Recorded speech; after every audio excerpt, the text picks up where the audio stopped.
Back, I have a special guest here in the building who has continued to evolve in the eyes of many Nigerians. She's a woman of many parts, radio presenter, reality star, some might say controversial. We're going to try and find out her story as much as we can in the next couple of minutes. Tacha Akide is here with me. Hi everyone, been a long while. Y'all need to poke Ebuka to make me come more often.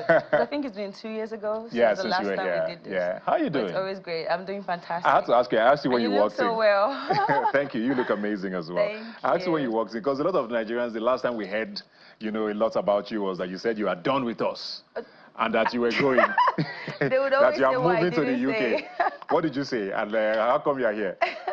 Yeah, so really it's all about expanding my brand, kind of on a global scale. Do you get what I mean? I feel like with Nigeria and with Africa, I've done a lot and more. And I feel like there's still more about me that people from the outside need to see. So it's like, you know what? London is that city for me. And then I literally had to move down to London. But Nigeria is a country I love. So there would never be a time where I would have to permanently move. So always be shuffling, like London, Lagos, all that kind of stuff. So you just came to visit us? I'm here for a while and then back. Okay. Back again. The cultural differences is crazy. So when I miss London, I'll be back in London. But when I miss the love in Nigeria, definitely I'll be back. Yeah. I mean, like I said, you do a lot of things. And you say business. Every time we see you, you are very intentional about yourself or your products. Or, and people are like, what does she really do? What does she even sell? You did radio for a bit. We're like, oh, is she not going to be a presenter? You did your thing there. Now we don't, I don't know. So how do you describe Tacha to someone who doesn't know? So I would say serial entrepreneur, philanthropist. I'm a lot of things in one. I love to do a bit of everything and then just be extraordinary at it. And then with me being here in Lagos, Nigeria, there are a couple of businesses I also want to start as well, like clothesline business, makeup. I want to... What would I say? So before I went on Big Brother, and most people don't know this about me, I used to be a makeup artist, full-time. Makeup is something I've loved to do, even though my mom wasn't in support of it. But it's something I chased, and I used to have a makeup studio before I went into Big Brother.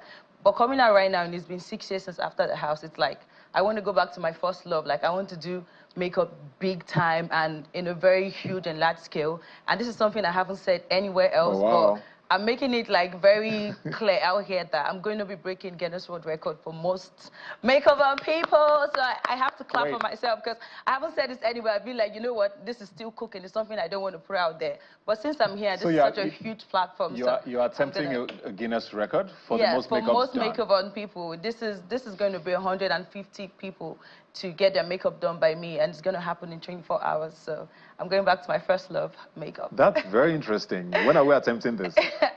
Sometime in September. Who knows? Your wife might just be there. So what's it called? I'm letting you know to let her know that I would love her face to be part of the models for me to put makeup on. But it's something I've been very passionate about. And even with my makeup right now, I did it. Most events I go to, ambassadorship deals, I always do my makeup myself because I feel like, if I didn't have to go to Big Brother, I would have thought that makeup artist about to get my makeup done right now. That's how much I've been into makeup for. So yeah, full-time beautician. Awesome. So exclusive here, Tacha is going to be attempting to break the Guinness World Record for the most makeups done on people in 24 hours. Yeah. Over 100.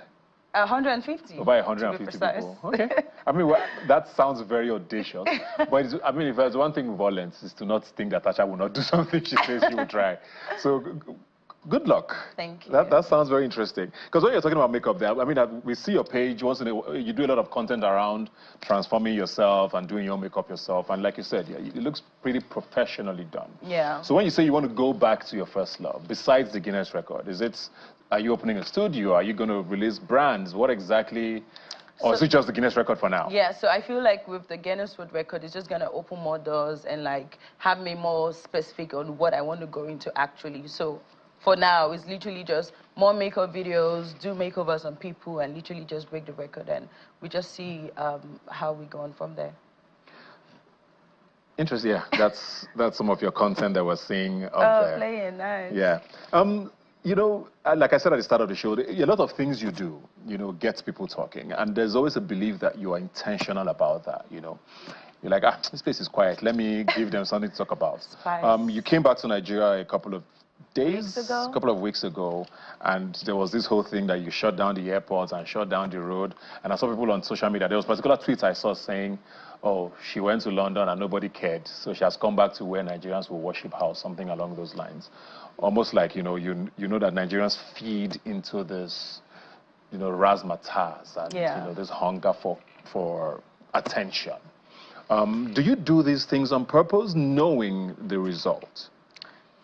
So basically, so with those comments you did see, what's funny about it is that at least I get celebrated back at home. Like, some of these people won't even get celebrated at home, in their villages, outside Nigeria, and all that kind of stuff. So with me, everything about me is all about intentionality, strategy, and all that kind of stuff. So looking at spending pounds for over 5 months being in the UK, I'm like, you know what? If I'm going to be in Lagos, I need every brand, every business owner to know Tacha is back. Like, I want to get those club bookings, I want to get new endorsement deal, all that kind of stuff. So it really was a strategy to make as much noise as possible. Aside from the fact that I've actually really missed Lagos, Nigeria, I was like happy to be back on here, just have people celebrate me and stuff like that. And that's really what it was. Yeah. People look at you and, you have this constant confidence, that you portray. And I always wonder, behind all of that, what goes on? I mean, it's impossible for anybody to be constantly just, ready for whatever is coming. And I know you've talked a bit about your background growing up and family. How much of that has shaped, this person? And do you feel like there's always a need to protect yourself? People see it as, hiding. Maybe you call it a shield from the world. But what made you feel like, you always need to, put up that wall? I would say the reality check for me was losing my mom. Like having to lose my mom when I was in school, and then I was writing exams at the time. It was 200 level second semester exams, and then I lost her. And being the first child and just having siblings and all that kind of stuff, I just had to boss up, if that makes sense. Because at the end of the day, like, everyone sees me as mom. Like, I have to just be that person that guides or like that gives advice. And first and foremost, I know they look up to me and like they see me as an example, so I have to always act right and just do what I think is right. And then also looking at the world where, as a woman, you're not allowed to be confident, you're not allowed to be this, you're not allowed to be that. It's like, no, people are not going to tell me what to do, because at the end of the day, I have to protect myself, I have to protect my peers, and all of that kind of stuff. I literally just watching my mom while I was growing up, just seeing a very audacious, black, confident hustler. She'd wake up at 4 a.m., she'd be in her store making someone's outfit so early, all that kind of stuff. Like, it literally just shaped me into the person I am right now. Because I watched her being very confident, and it made me feel like, oh, this is what every woman should be like, until I lost her and I had to move to Lagos. And I'm just like, oh, wow, people are actually really different. But just being able to grow up in a household like that, there's nothing really that can change me. I'm just used to that type of direction, if that makes sense. Is it hard to keep up? Do you feel pressure? I mean, you're talking about, you're the big sister. So, like you said, you always have to, protect and nurture or be the example for your siblings. And, also understanding how the world works now. Is it hard to, keep up this? Do you feel pressure? Yeah, often? Sometimes. No, not often though, but sometimes. And when I do, I probably tear up, because I'm like, oh, you know what, it's okay to tear up. And then I record it, I'm like, oh, let me just have this clip on my phone, because I don't know when next, or I maybe call my dad and vent to him and stuff like that. So yeah, definitely sometimes there's pressure from even your family members not understanding you, and you're like, you know what, I'm the first child, like, I've seen things differently, I've been to school, I've done this, I've seen life, I've met different people, like, this is what I feel like is right. But sometimes you have siblings that want you know what, even if you've done this is what I want to do. So sometimes it just get hard.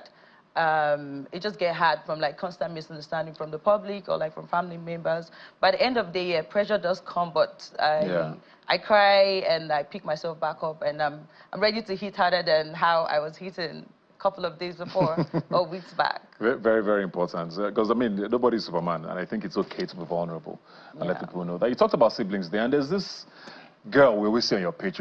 People are so convinced it's your child, but you never want to, reveal that, because it's maybe a part of your story you don't want people to know about. There are people who are sure it's your child. Yeah. Is that your child? Yeah, she's my child. I would say she's my child. Biological daughter? She's my little sis, actually, but Kimson has been with me for, like, should I say 5 years right now?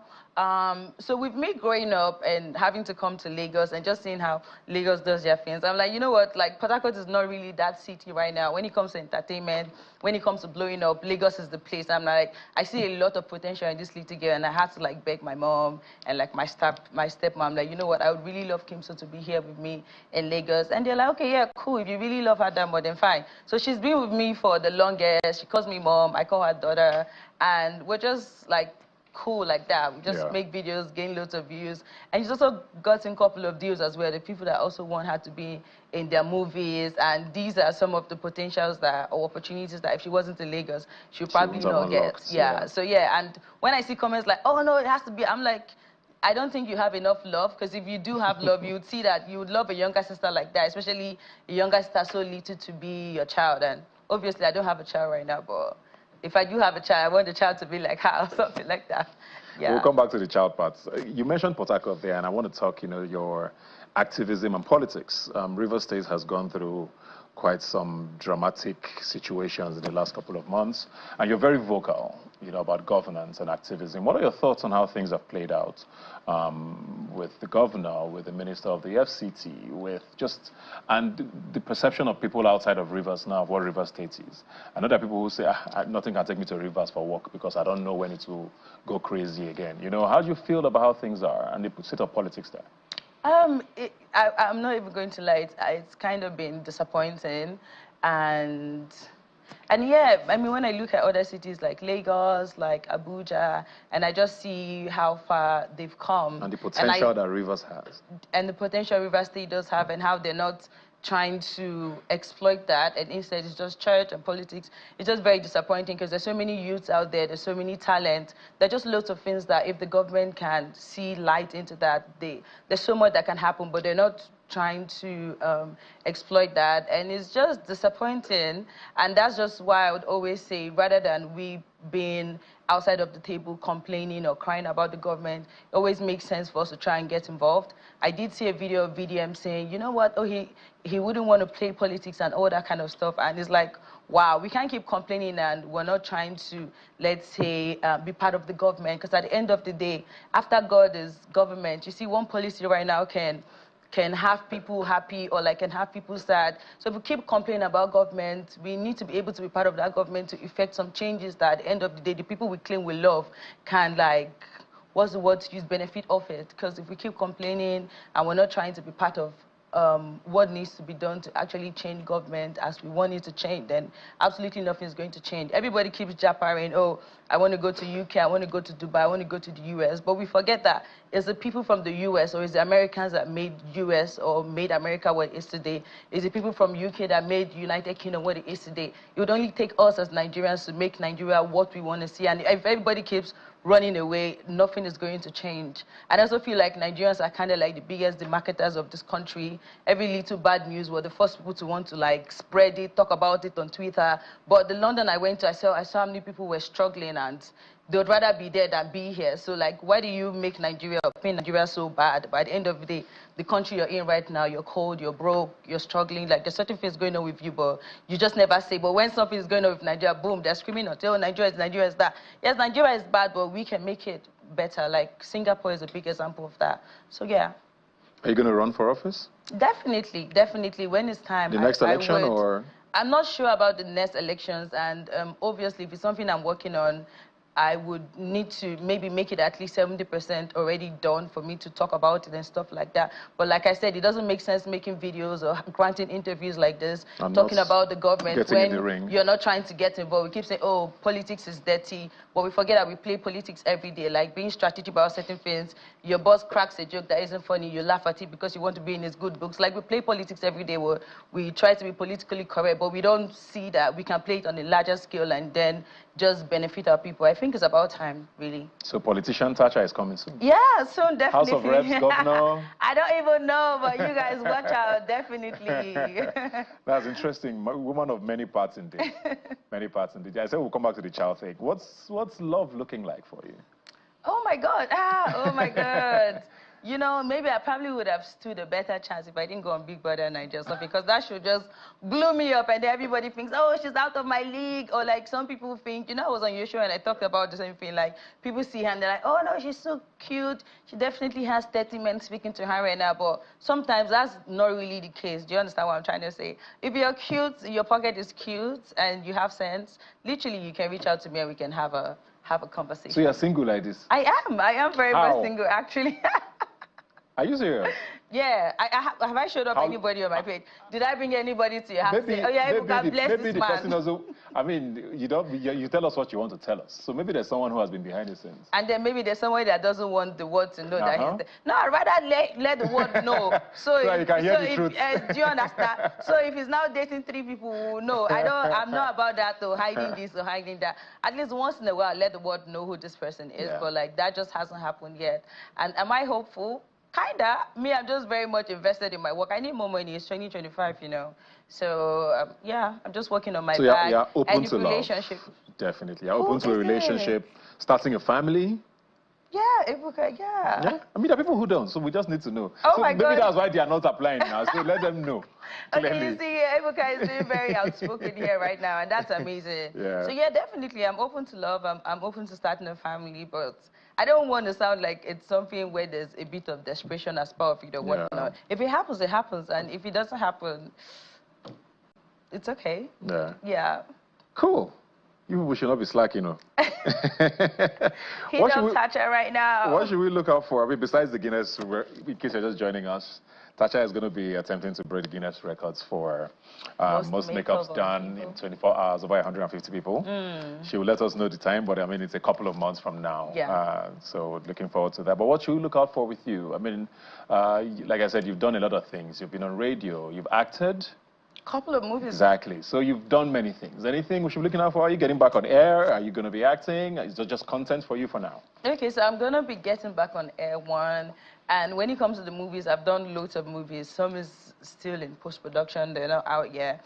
And like I said, new businesses, I want to like get back into my entrepreneurship bag. So like a couple of businesses I'll be kicking off and just posting and have people love and buy and all that kind of stuff. But what my mind is so surrounded by right now is the Guinness World Record, because there's a lot to put in. It needs more money, it needs a venue, it needs location, it needs models. There's a lot of things to do, and that's just where my mind is right now, alongside with the businesses I plan to kick off. Awesome. What's been the biggest change or growth you've noticed in yourself from the first time Nigerians were introduced to you in 2019? Right? So now, is there something that's shifted, that's still a misconception, maybe, that people still think, this is how this person is? Has there been a growth or change or difference in the Tacha we knew 6 years ago from now? Okay, so I feel like some people see me, especially when I go through my comment section, like they see me and they feel like I'm new. It's like this is going to make me 10 years in the content creating space. Like, that's a whole decade. Like, I've been here for a long while right now, and if there's anything I've learned, is just how to evolve and just, what's the word to use? You know how there are always new iPhones coming up. There's an iPhone 16, there's an iPhone this, there's an iPhone that. Like, just being able to just rebrand myself and just make myself look brand new and stuff like that. Like, people don't try to take a look at the work behind the scenes that is able to make you pop even after 10 years. They just look at the fact that, oh, why does she look so cute? Oh, why does she have this money that she's spending? Oh, why is she doing this? Oh, why is she doing that? But they never ask, why doesn't she sleep at night? Like, what is she doing to, like, keep being the Tacha that she is right now? So I feel like as much as people come at your glory, they need to also try to take time to study the sacrifice that you put into being glorious. Very, very true. Are you in touch with any of your friends from Big Brother? A couple, yeah. Okay. I mean, I and Ford was together a week ago in the club. I and Ike was together just yesterday. So, yeah, those are my G's, like a second family for free as a gift for Big Brother, yeah. Awesome. You mentioned 10 there, and is the 10th season about to start this year? Oh. Are you looking forward to it? Yeah, funny enough, though, I thought it was going to start this weekend already. Yeah, it's in a week. It's in a week, like one more week. Okay, so we're going to be looking forward to all your really nice outfits that you're going to wear. Ebuka looking like a king and a governor all in one. But yeah, so you're going to be away from this for a couple We'll make of it weeks. work somehow. Somehow. Amazing, amazing. But Thank you looking very forward to much. your outfit because you always nail it. Thank you very much, Tacha. Looking forward to all the great things that's coming in the second half of 2025 for you. Ooh, And yeah. wish you all the best. Good luck with the you. Guinness record. We look forward to Yeah. that. And thank you very much for joining us. Like I always say, you can follow the conversation on social media. Please use the hashtag Rubbin'minds when you send us a message. I will see you next time. Bye.